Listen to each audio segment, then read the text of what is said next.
Hi guys, welcome back to another PEL video. As you could probably guess from the title, today we're going to be talking about victim blaming, just going over what it is, why it happens, and ways we can avoid it in the future. There are a multitude of reasons why I decided to pick this topic for today's video. One of them is that I think victim blaming is very prominent in today's society, regardless of whatever the crime was, whether it's rape, sexual assault, harassment, bullying, robbery. People tend to blame the victim for the perpetrator's actions, and I don't think that's very fair. And I think it's interesting to go into why people might initially place the blame on the victim themselves. And then probably my strongest reason is that there was a girl, Caroline, who goes to my undergraduate, Jacobs University, and she has recently come out to talk about her sexual assault that has occurred on campus. I don't know very many details. I don't know who the person is, so don't ask me that. But I am putting the Gofundme link in the description below so you guys can go check it out and hear more of her side. And she also has an Instagram called Justice for Caroline where she discusses it in more details. And if you go to Jacobs, or if you're a stranger, or you know me in some other aspect of my life, if you're going to reach out to her, do it kindly and tactfully. Don't ask her details. Don't accuse her of anything because somebody already did that, which is kind of why I decided to talk about this topic in today's video. Somebody had DM'd her. I don't know who the person is or why they did this. I just saw the screenshot on her story and they said, oh, like, you're just doing this for money. You weren't actually assaulted. If you were assaulted, say the name of whoever did it, which I don't think is a fair or just thing to do. Of course, everybody has their doubts about legal cases and legal battles no matter what happens, but you never should reach out to the victim and accuse them of lying or something like that. So if you do go check out her Instagram or her GoFundMe or whatever and want to speak to her, do it with kindness and have good intentions, don't have any ill intent, but we'll go more into victim blaming and why that person who DM'd her probably thought the way they did. There are a couple different reasonings for why people might victim blame, and just as a preface, victim blaming is when you blame a victim, obviously, for whatever crime was committed against them. So you might place blame in the way they were dressing, the way they were acting, what they were drinking, their prior behavior, where they decided to walk late at night, things like that. You'll decide that it's their fault for whatever happened to them. And the first reason I want to go over for why people might think this way is fundamental attribution error. And basically what this means is that you tend to blame the consequences of others' actions or the consequences of whatever that person's situation is on internal reasons rather than external. And you yourself will blame whatever happened to you on external factors, not internal. So to put this very simply, let's say you take a test and you fail it. Other people who see that you failed the test will think it's because you didn't study enough, you weren't concentrating enough, it's your own fault. And you yourself, to kind of, shift blame, or because it's the truth, you'll say it's because the classroom was too loud, the professor was being too noisy, I wasn't able to sleep well last night because my neighbors were screaming the whole night and listening to music. So you place the blame on others while other people will usually place the blame on you. And only you can really decide what the real reason is as to why this has happened. So I think a lot of people will use fundamental attribution error to say that everything is your fault internally rather than externally, even if whatever happened was completely because of external actions and external consequences. The next reason I want to go over is hindsight bias, and it's pretty self-explanatory if you just listen to the name, but hindsight is always 20/20. When you look back on yourself or on others' actions, you'll always be able to point out the faults and the flaws in what they did or ways they could have prevented whatever has happened to them. Meanwhile, in that situation, who knows how you would have properly acted? Who knows how somebody else would perceive and handle things? So I think a lot of people, especially in terms of sexual assault or rape cases, men and women alike, will tell the rape victim, like, oh, why were you drinking so much? You should have known better than that. Well, obviously now you know better, but in the moment, things were very different scenario. You weren't expecting whatever trauma or crime was about to happen to you. So I think a lot of people tend to think because their hindsight is perfect and they think very logically, why isn't somebody else thinking logically? They'll blame the victim themselves rather than the perpetrator.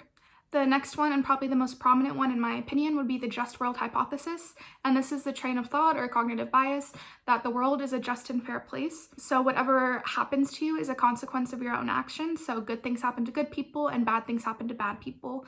For people who kind of believe this train of thought, it is kind of unthinkable to them that bad things happen to good people and good things happen to bad people. And this is very common in America, especially just because of the privilege and lifestyle that Americans are available to have, the kind of so-called American dream.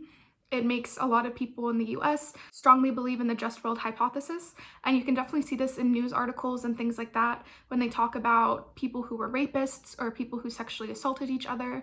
They'll tend to try to justify the man or whoever the perpetrator was and their actions. So if you look at like the Brock Turner case, which was very famous a couple years ago, they're like, oh, look at his swim times, he's so talented. And the girl was drunk and she was really messy. She's not that good of a person.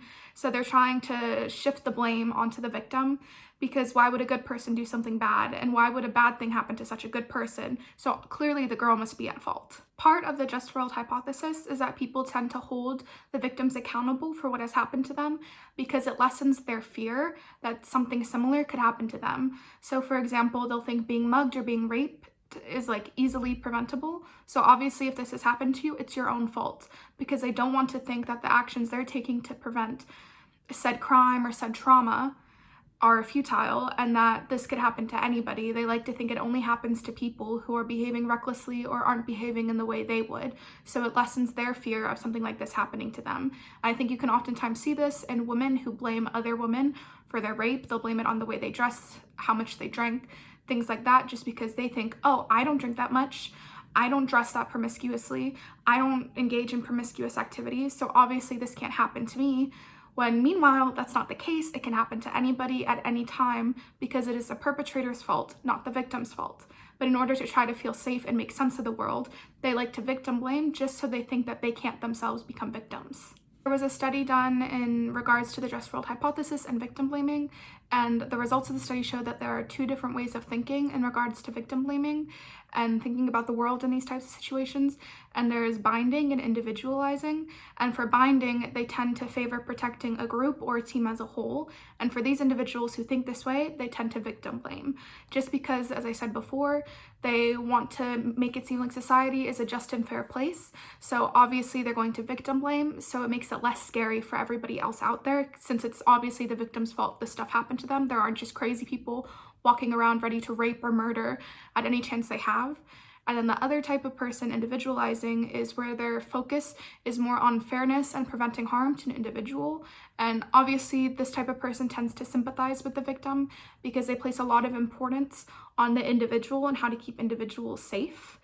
And the narrative about how we speak about rape victims is very important because the experimenters in this experiment, they introduced multiple different sentences to describe how somebody was raped or how they were attacked. When the focus was on the perpetrator or the rapist, people tended to be more sympathetic towards the victim. And when the focus was on the victim, they were a lot less sympathetic towards them and tended to blame their actions on them.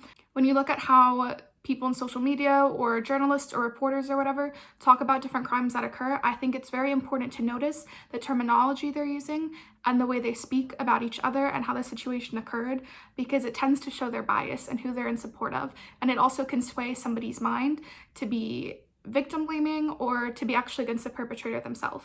This kind of thought about how narrative is so important reminds me of my absolute favorite book, The Sexual Politics of Meat, by Carol J. Adams, and she brings up this really interesting thought of the absent referent.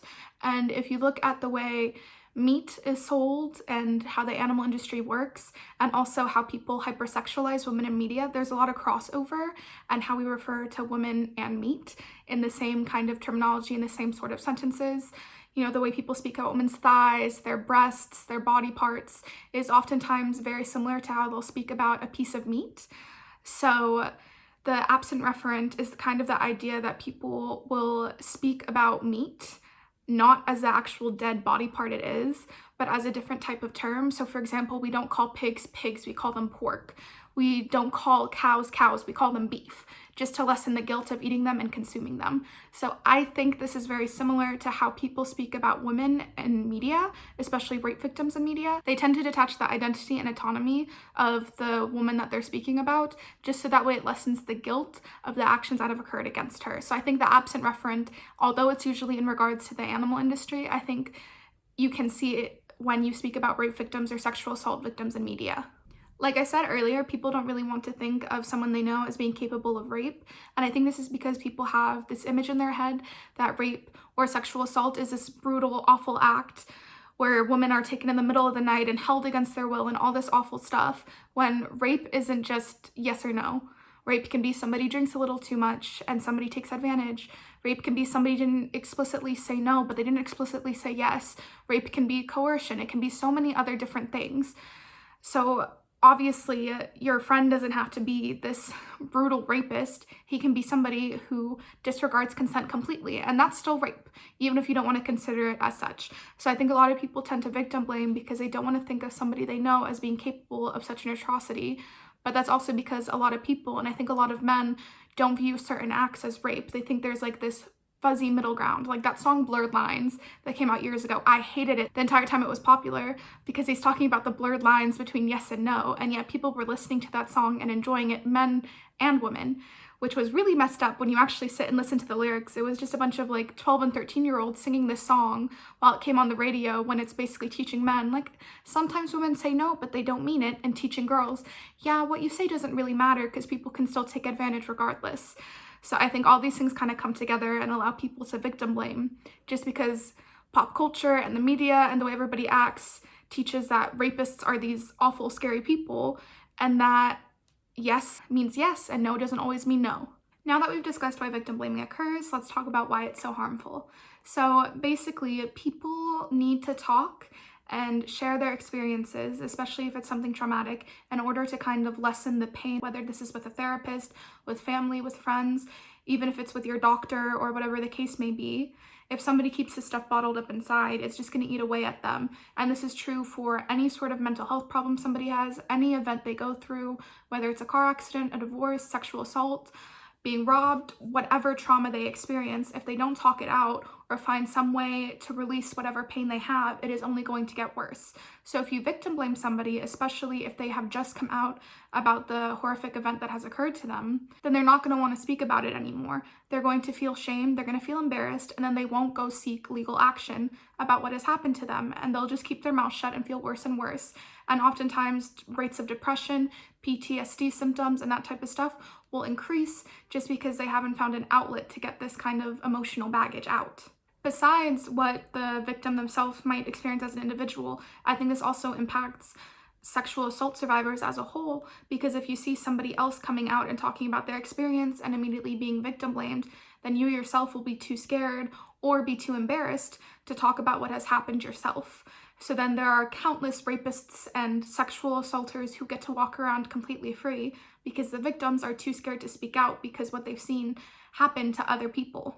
I personally choose to believe in the victim, regardless if I know all the details of their case, or even if I know no details. If somebody tells me I was raped or I was sexually assaulted, I'll believe in them, because I think this belief will help empower them to seek out justice. And if they decide to take this to court or whatever higher power there is that they want to take it to, then this belief that they have from whoever is supporting them will help the court case go all the way through. And I choose in this regard to trust the justice system to decide if the person is an actual rapist or not. And even if the justice system decides that, you know, this person isn't a rapist, I'm letting them go free, if the person is saying that they're still a rapist, I'll believe them, because nobody's going to go through all the trauma of going to court, having to get a rape kit done at the hospital, having their private business publicized everywhere if they're lying. Why would somebody go through all that effort just to lie on somebody's name? I highly doubt that would happen, because I think going to court and having your public business publicized is traumatizing enough. So why would somebody choose to go through that traumatizing experience just for fun? Another reason I choose to believe in victims is that statistically speaking, it just makes sense to do so. In the US, 17.7% of women have had an attempted rape occur, and that percentage gets a lot higher when you look at minority women. For African American women, it's about 18%, and for Native American women, it's a staggering 34%. Which is insane if you think about it. 34% of Native American women have had an attempt made for them to be raped. Obviously, rape doesn't just happen with women. 3% of men have experienced an attempted rape as well. So if you think about it statistically, that is a little over 20%. So 1 in 5 Americans has had an attempted rape made on them, which is obscene. And 15% of all rape victims are under 12 years of age. So child sexual assault is also very, very high and very, very prominent. And probably the most shocking one is that 83% of women who have intellectual disabilities have been sexually assaulted in their lifetime. So that means the vast majority of women who live with intellectual disabilities will have been raped or sexually assaulted in their lifetime, which is like heartbreaking just to hear itself. And the sad fact is that only 16.3% of rapists will end up in jail. And also, this number isn't entirely accurate because most rape cases don't get reported. So if you factor in the unreported cases, that's only about 6% of rapists end up in jail. And out of all of these statistics, only 2 to 6% of rape accusations are proven to be false. And who knows if they actually are false accusations or if the court just failed the victims. To briefly summarize, yes, victim blaming is a massive problem, but there are some ways you can avoid victim blaming. I think believing the victim and being there to support them and let them know that it is not their fault is just kind of a way to combat this. I think also it's helpful to call out your friends or family members or even just acquaintances who you see victim blaming. So as always, thank you guys for watching. I'll see you guys next time. And Caroline's GoFundMe is in the bio below if you guys want to check it out and make some donations to help her on this legal battle she's going on.